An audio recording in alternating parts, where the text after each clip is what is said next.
Meus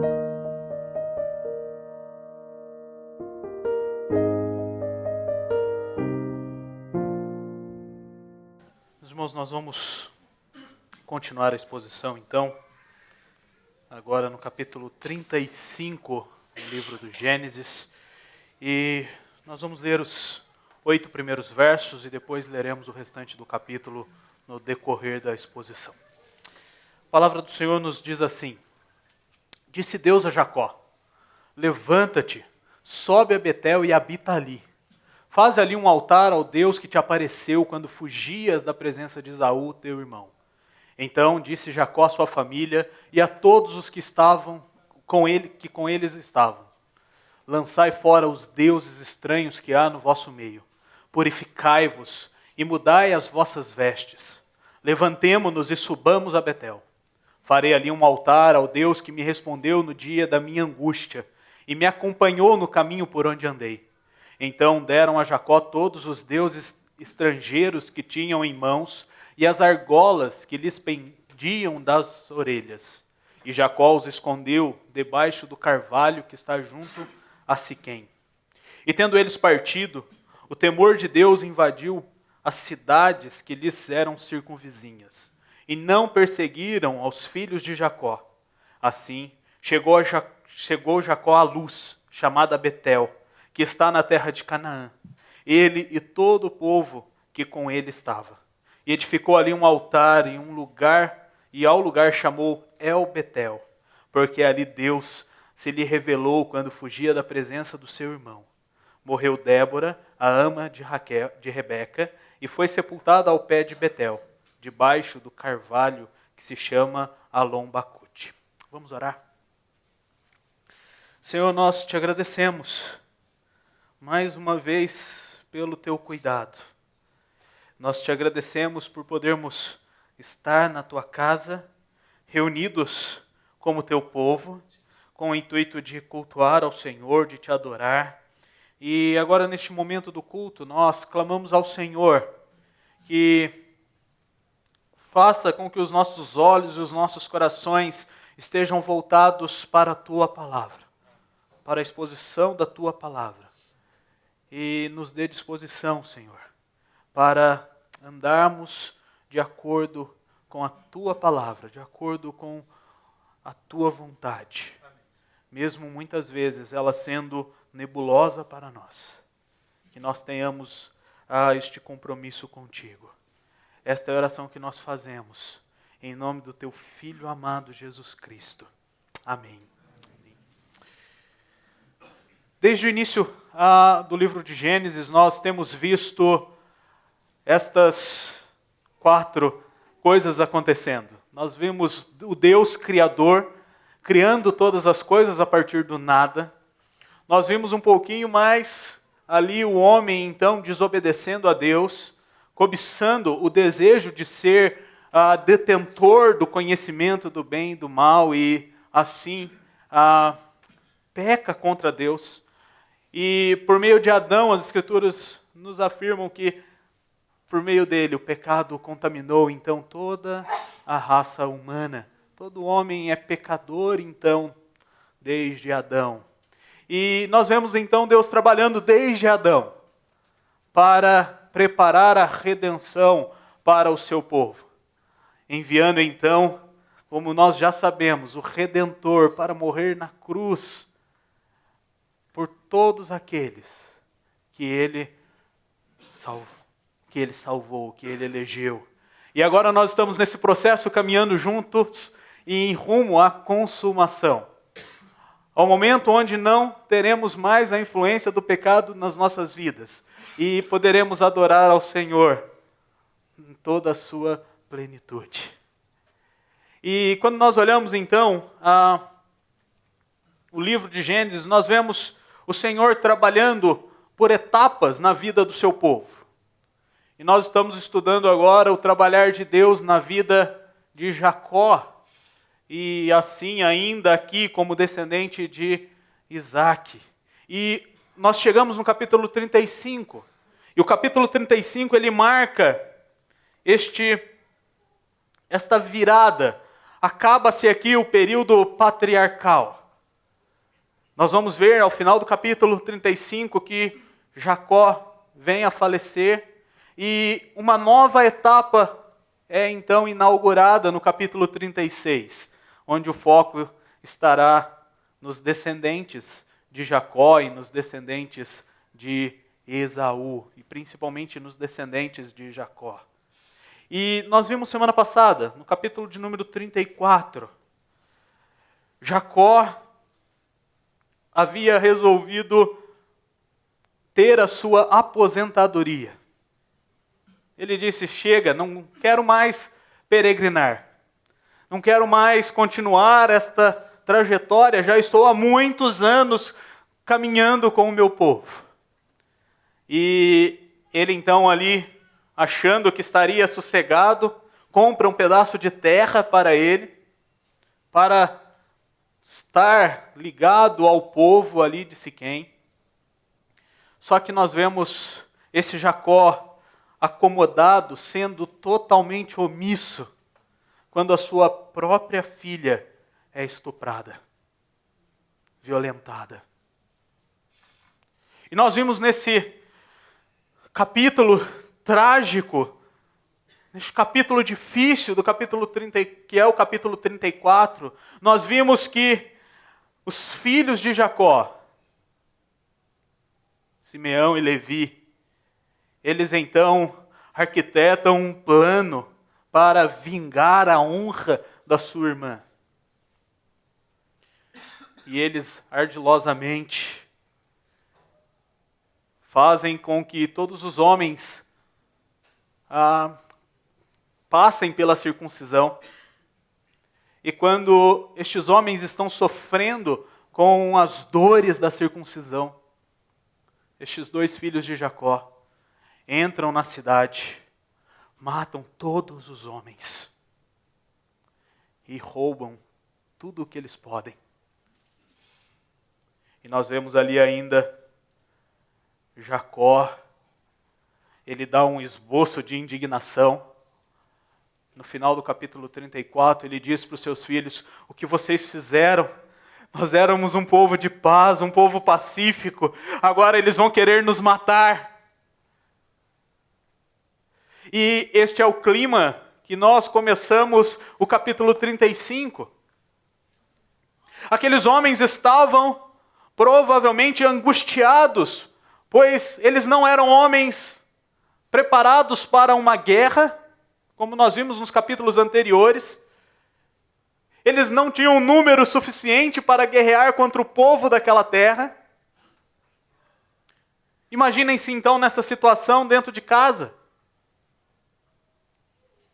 com medo do que poderia acontecer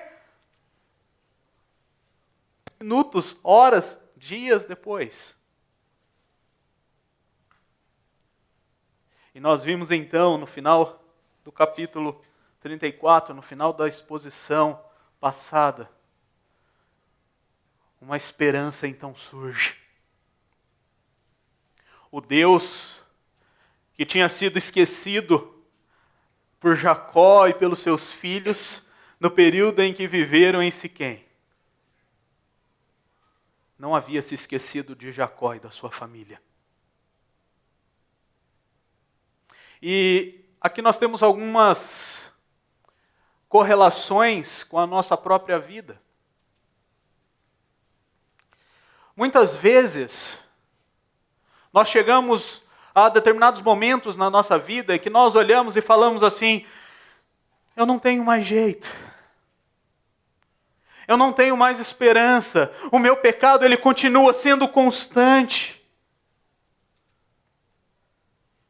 Muitas vezes, ao olharmos para a nossa vida, nós olhamos pelo lado avesso. E como Estênio Márcios diz na sua música, O Tapeceiro, quando nós olhamos pelo lado avesso, nós nem imaginamos o desfecho. Nós não sabemos o que está acontecendo. E nós nos perdemos por não sabermos qual será o desfecho? Muitas vezes ficamos sem esperança. Muitas vezes nos condenamos e achamos que não temos mais condições de fazermos qualquer coisa ou darmos qualquer passo rumo à nossa santidade. Quando nós olhamos para Jacó, nós podemos então olhar para um homem que, aos nossos olhos, foi um grande pecador e reiteradas vezes ele continuava debaixo do mesmo pecado. E repetidamente ele se esquecia do que Deus estava fazendo na vida dele. Este capítulo nos ensina que é Deus quem sustenta a sua aliança. E é Deus quem sustenta o seu povo. Apesar de nós, apesar dos nossos pecados, apesar de muitas vezes não vermos esperança, muitas vezes nos condenarmos, Deus ele continua nos sustentando e cuidando de nós. E nós vemos isso acontecendo aqui na vida de Jacó e da sua família. Deus chama novamente Jacó e a sua família. Deus olha então para o seu servo e diz: levanta-te, sobe a Betel e habita ali. Sai dessa terra e vai cumprir o voto que você já havia feito lá atrás, anos atrás. Vamos, meu filho, vamos, continua a sua peregrinação.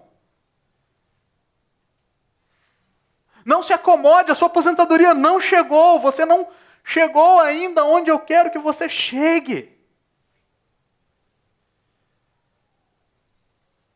E esse chamado de Deus,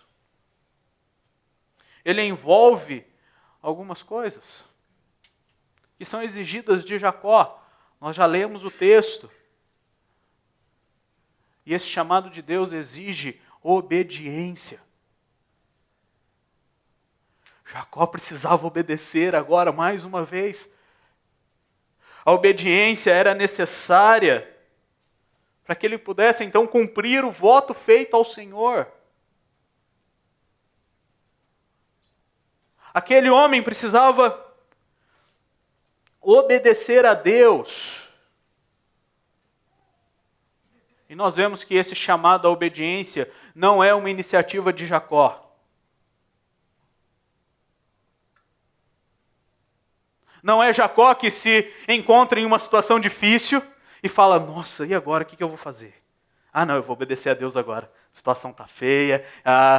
Ele podia imaginar, o Deus que eu sirvo é o Deus protetor, é o Deus conosco, Ele está caminhando comigo, então agora eu vou voltar para Deus.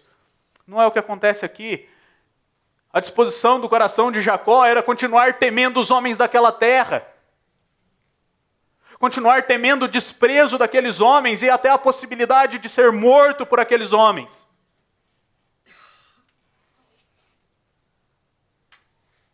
Nós vimos lá atrás que quando Deus faz aliança com o seu povo, ela é uma aliança monergística.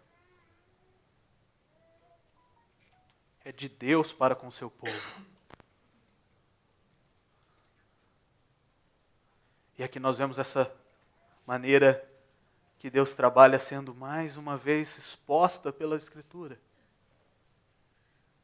E Deus então, no meio dessa situação difícil, Ele fornece esperança a Jacó. E Ele requer obediência agora de Jacó. Mas além da obediência, o Senhor exige de Jacó purificação.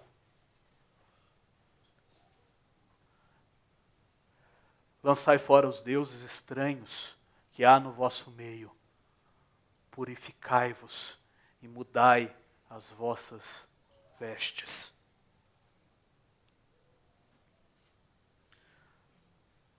Jacó e a sua família, eles precisariam passar por este processo de purificação. Eles precisariam abandonar a vida imoral, idólatra que eles estavam vivendo. E é interessante aqui, nós precisamos lembrar quem são os leitores iniciais deste livro.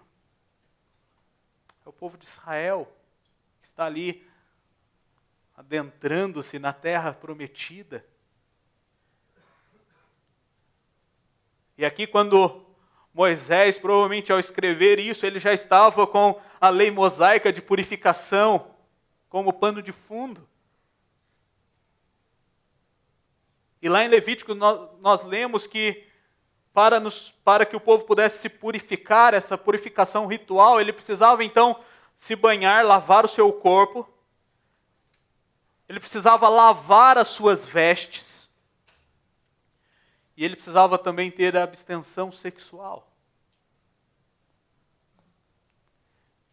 E este processo de purificação aqui é exigido do povo para que este povo possa obedecer ao Senhor e possa prestar culto ao Senhor em Betel. E ele diz assim: lançai fora os ídolos. Quando nós lemos as Escrituras, nós podemos ver uma nação totalmente idólatra. A nação de Israel era uma nação idólatra. Apesar de diversas vezes experimentar a graça de Deus, por diversas vezes eles tiram o foco de Deus e passam a servir outros deuses. Colocam como prioridade na vida deles outras coisas. E aqui imaginem aquele povo. Eles estavam vivendo mais ou menos 10 a 15 anos já ali nas terras de Siquém. Eles haviam sido influenciados pela cultura daquele povo, pela idolatria daquele povo. Nós vamos ver que o nosso texto ele afirma isso. Logo mais à frente, quando aqueles homens então entregam os ídolos estranhos que estavam no meio deles. Quebrar os ídolos, tirar os ídolos do nosso coração faz parte da nossa purificação. Nós somos idólatras. Calvino nos definiu como fábricas de ídolos. E nós precisamos constantemente analisar o nosso coração e vermos o que nós estamos adorando e quem nós estamos adorando. Nós vivemos numa cultura em que o consumismo é idolatrado, em que eu sempre preciso ter a tecnologia mais recente, onde eu preciso sempre ter a roupa mais bonita.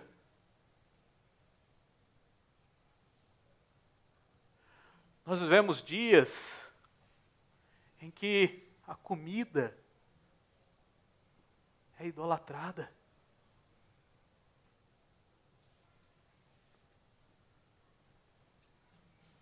E pessoas são colocadas em pedestais, como se fossem Deus.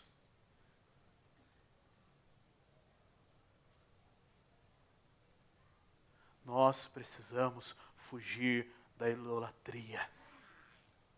Nós precisamos sondar o nosso coração e vermos o que nós estamos adorando, o que tem atrapalhado o nosso culto ao Senhor. E aqui nós podemos pensar, Jacó está sendo chamado para cultuar ao Senhor, e para que este culto fosse da maneira que Deus queria que fosse, ele precisava então se purificar e abandonar os ídolos. A minha pergunta é: quantos ídolos você abandonou, quebrou para estar cultuando ao Senhor aqui hoje? Constantemente, reverendo Mauro e eu temos dito a vocês: se preparem para o domingo, se preparem para cultuar ao Senhor. E parte dessa preparação é esta purificação, é esta sondagem. Senhor, o que vai me atrapalhar de cultuar ao Senhor? O que tem influenciado a minha vida de adoração ao Senhor? E ao detectar, então, quais têm sido os ídolos, nós precisamos lançá-los fora. Fugir desses ídolos.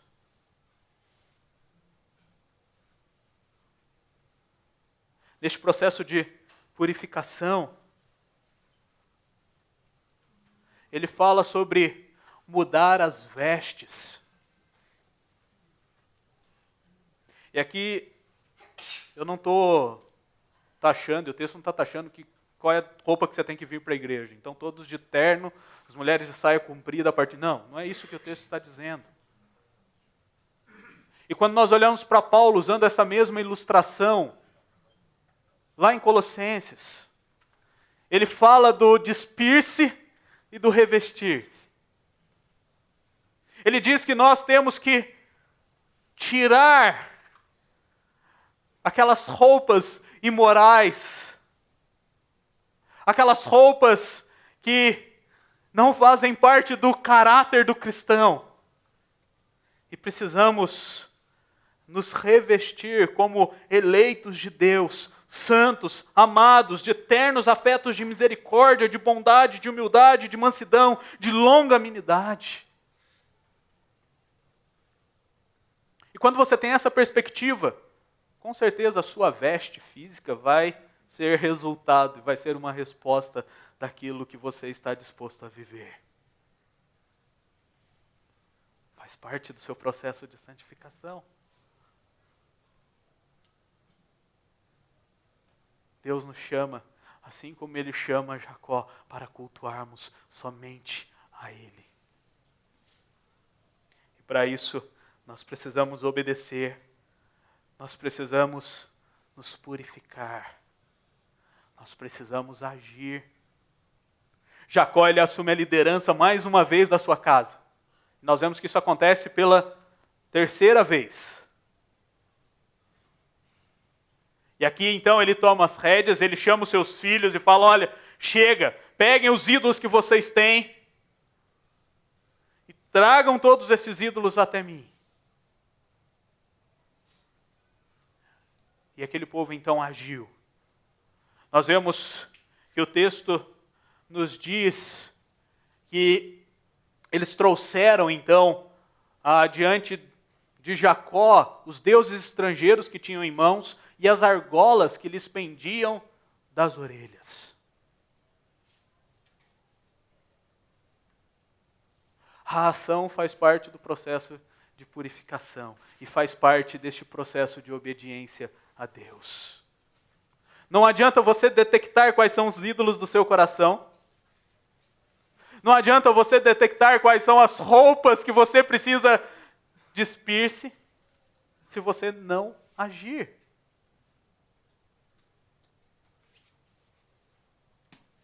E mais uma vez aqui, mulheres, a argola do seu brinco não é um ídolo. Mas pode ser se você estiver usando ela com motivo errado.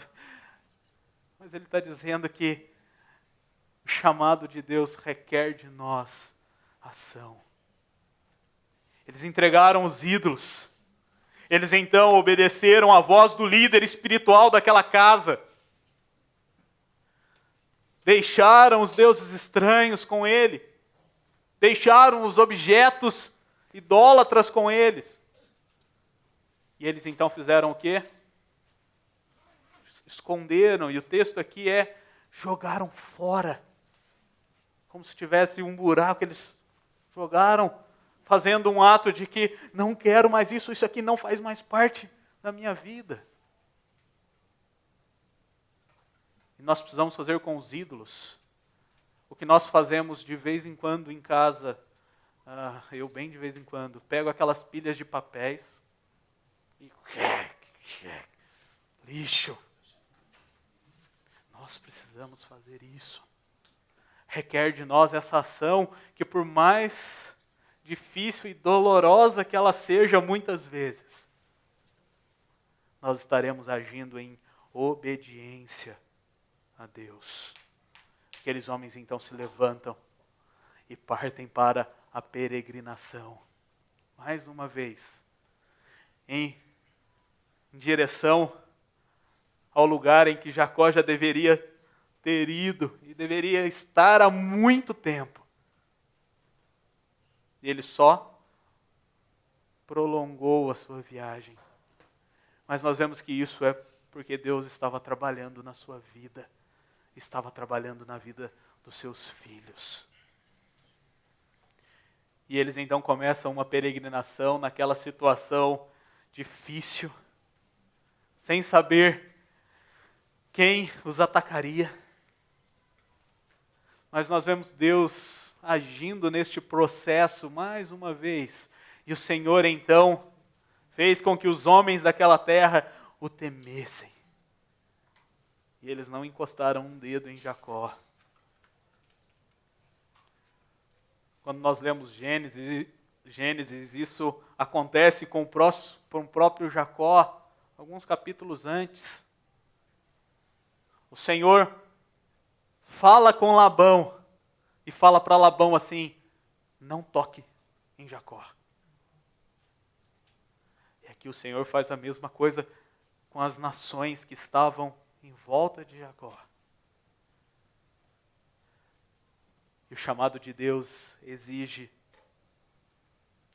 e requer de nós consagração. Jacó volta então para Betel. E ao chegar em Betel, ele vai erigir um altar. Ele vai edificar um altar e prestar culto ao Senhor. E nós vemos que o nome de Betel aqui muda. O texto fala que o nome agora é El Betel. E aqui nós vemos a ênfase. Jacó não está mais apenas no lugar onde Deus se revelou a ele quando ele fugia de Esaú. Mas ele está lá agora com a finalidade, com o objetivo de cultuar o Deus que se revelou a ele quando ele fugia de Esaú. Jacó e sua família se consagram a Deus através do culto, através da adoração.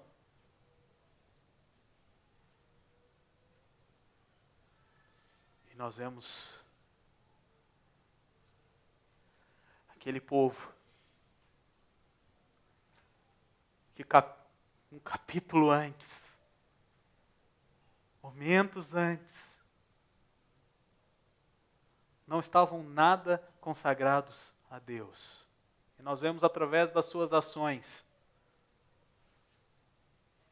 Homens que estavam fazendo a sua própria justiça. Assassinos. Homens que estavam longe de Deus. Eles então se consagram a Deus.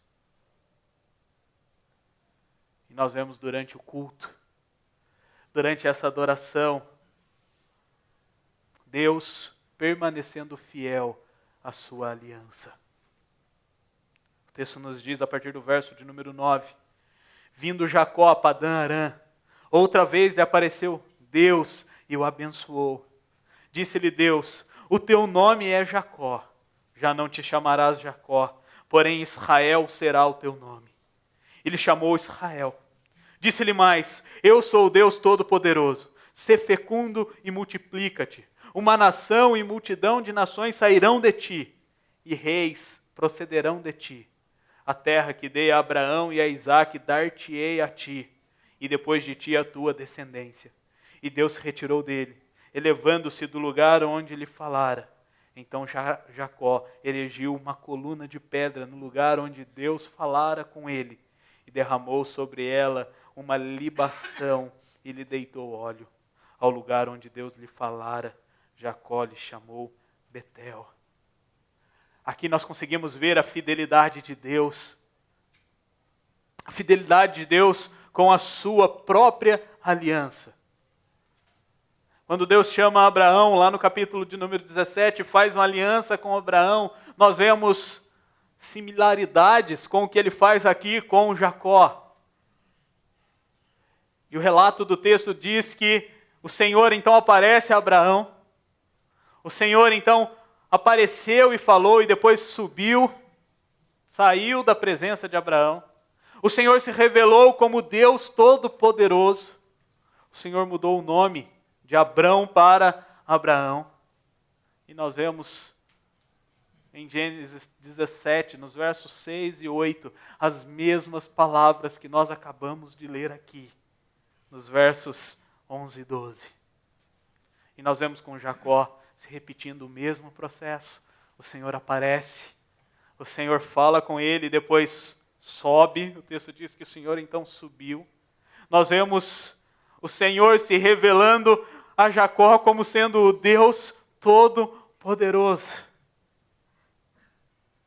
E Jacó então tem mais uma vez o seu nome aqui mudado. Na verdade, aqui nós vemos um reforço do que Deus já havia feito, quando lá no capítulo 33 ele luta com o anjo do Senhor.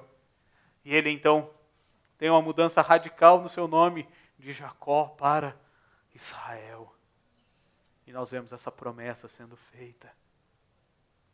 Enquanto Jacó e sua família cultuavam, adoravam a Deus, Deus mostrou a Jacó que ele continuava sendo o Deus Todo-Poderoso. E apesar de vermos do lado avesso a vida de Jacó e falarmos assim, isso não faz sentido, o Senhor Deus Todo-Poderoso estava olhando do lado certo. E ao olhar pelo lado certo, Ele estava tecendo a vida de Jacó e do seu povo da maneira que lhe agradava, da maneira que Ele queria. Aqui nós aprendemos que Deus, Ele não permanece fiel a nós pelo que nós fazemos, pelo que nós somos. Ele não mantém a sua aliança por causa da nossa capacidade de cumprirmos a nossa parte. Porque nós não somos capazes de cumprirmos a nossa parte. Nós não somos capazes de permanecermos puros. E vocês revelaram isso quando o reverendo Mauro na liturgia perguntou quem de vocês era puro. E nem mesmo o Rafael pôde levantar a mão. O Senhor nosso Deus cuida de nós. E Ele é o Deus Todo-Poderoso, que traçou o nosso caminho e nos mantém neste caminho que Ele determinou. Nós precisamos nos lembrar disso. Nós precisamos nos lembrar da fidelidade de Deus a Ele mesmo e da fidelidade de Deus à Sua palavra.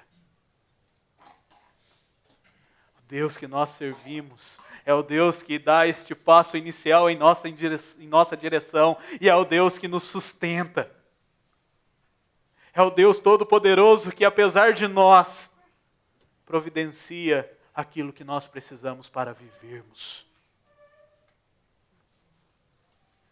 Aquele que providencia aquilo que nós precisamos para nutrirmos o nosso corpo. Aquele que providencia aquilo que nós precisamos para nutrirmos a nossa alma. Aquele que providencia aquilo que nós precisamos para viver eternamente. Este é o Deus que nós servimos, o Deus fiel, o Deus Todo-Poderoso, que pode todas as coisas e faz todas as coisas conforme lhe agrada. Muitas vezes não conforme me agrada, mas conforme a glória dele. É exaltada e é mostrada. Mas nós vemos que após esta consagração, após este culto, a vida daquela família continua. E nesta continuação, nós vemos que Deus chama, Deus é fiel, mas nós vemos que Deus continua com a sua graça incansável, com a sua graça constante. E o texto nos diz assim: partiram de Betel, e havendo ainda pequena distância para chegar a Efrata, deu à luz Raquel um filho, cujo nascimento lhe foi a ela penoso. Em meio a dores do parto, disse-lhe a parteira: não temas, pois ainda terás este filho. Ao sair-lhe a alma, porque morreu, deu-lhe o nome de Benoni, mas seu pai lhe chamou Benjamim. Assim morreu Raquel e foi sepultada no caminho de Efrata, que é Belém. Sobre a sepultura de Raquel levantou Jacó uma coluna que existe até o dia de hoje. Então partiu Israel e armou a sua tenda além da torre de Éder. E aconteceu que, habitando Israel naquela terra, foi Ruben e se deitou com Bila, concubina de seu pai. Israel o soube. Eram 12 os filhos de Israel. Ruben, o primogênito de Jacó. Simeão, Levi, Judá, Issacar e Zebulon, filhos de Lia. José e Benjamim, filhos de Raquel. Dan e Naphtali, filhos de Bila, serva de Raquel. E Gade e Aser, filhos de Zilpa, serva de Lia. Estes são os filhos de Jacó, que lhe nasceram em Padã Arã. Veio Jacó a Isaque, seu pai, a Manre e Quiriate Arba, que é Hebron, onde peregrinaram Abraão e Isaque. Foram os dias de Isaque 180 anos, velho e farto de dias. Expirou Isaque e morreu, sendo recolhido ao seu povo. E Esaú e Jacó, seus filhos, os sepultaram. Nós vemos aqui a graça incansável de Deus trabalhando na descrição do restante do capítulo. Imaginem aquele homem que estava numa situação difícil lá na terra de Siquém. Vem então para Betel. Em Betel ele precisa enterrar a serva da sua mãe, Rebeca, Débora.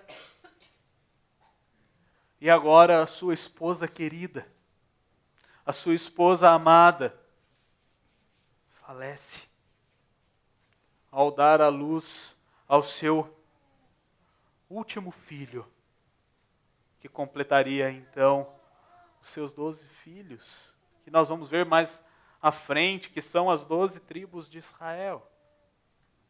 E nós vemos que, mesmo nesses momentos, a graça do Senhor continua.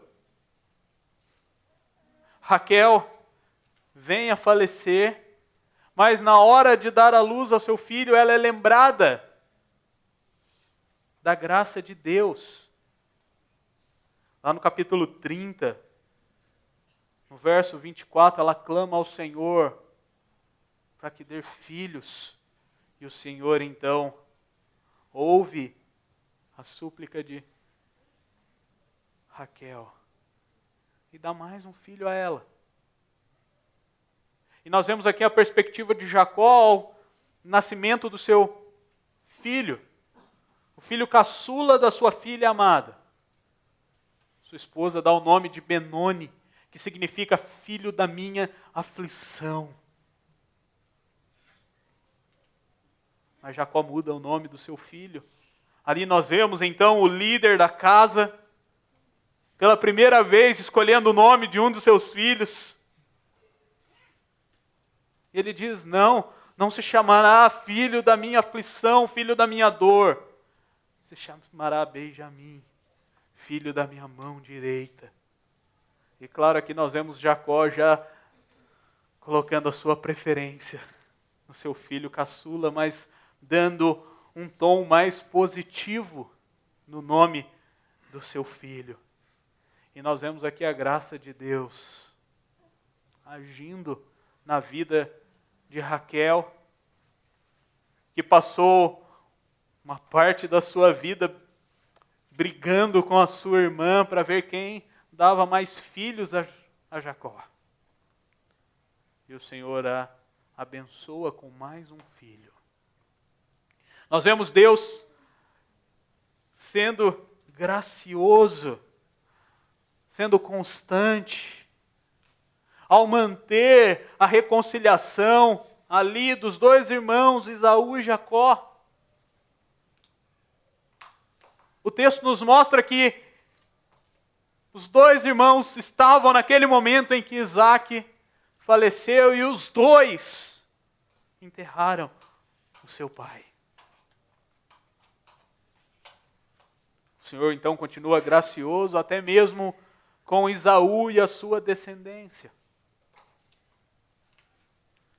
Mas nós vemos Deus sendo gracioso e continuando com a sua graça incansável, mesmo apesar dos filhos de Jacó. E nós temos o relato que quando Raquel então falece, Rúben, o seu filho mais velho, ele se deita então com a concubina de Raquel. E aqui possivelmente nós temos ali um ato político, onde Rúben estava tentando tomar para si a liderança então daquele povo, da sua família. E aqui nós vemos Jacó. Lembra aquele homem pecador? Aquele homem que constantemente vivia no pecado da omissão? Ele peca de novo. O texto nos diz que aqui Jacó não fez nada. Mas isso não significa que o ato de Rúben não estava fora dos planos de Deus. E quando nós lemos então o capítulo 49 de Gênesis, ali nós vemos que Rúben, por causa do que ele fez, por ter desonrado o leito do seu pai, ele não tem mais a excelência sobre os filhos de Jacó. Nós vemos que os dois que vêm após ele, Simeão e Levi, por causa do assassinato, por causa do seu coração maligno, por causa das suas atitudes, eles também não vão ter a excelência sobre o povo. E nós vemos o agir de Deus, o direcionamento de Deus, e Judá então se torna o filho excelente, a tribo excelente. E quando nós olhamos para a Escritura como um todo, nós vemos que o nosso Salvador, ele vem dessa tribo. Ele vem de Judá.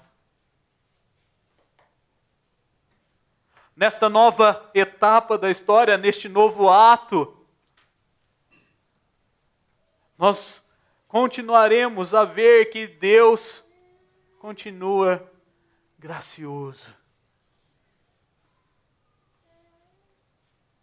E nós leremos capítulos para frente que aqueles filhos que estavam em Betel cultuando ao Senhor com seu pai,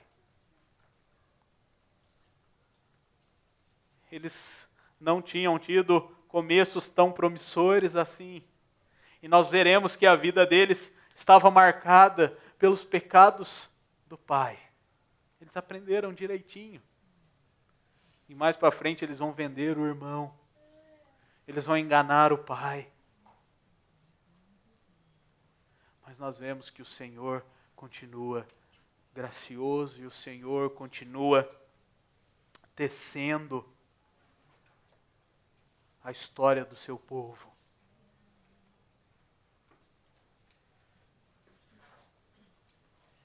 Tapeceiro, grande artista, vai fazendo o seu trabalho incansável, paciente no seu tear.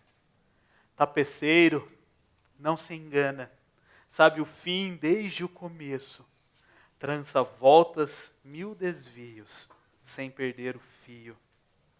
A minha vida é obra de tapeçaria, é tecida de cores alegres e vivas, que fazem contraste no meio das cores nubladas e tristes.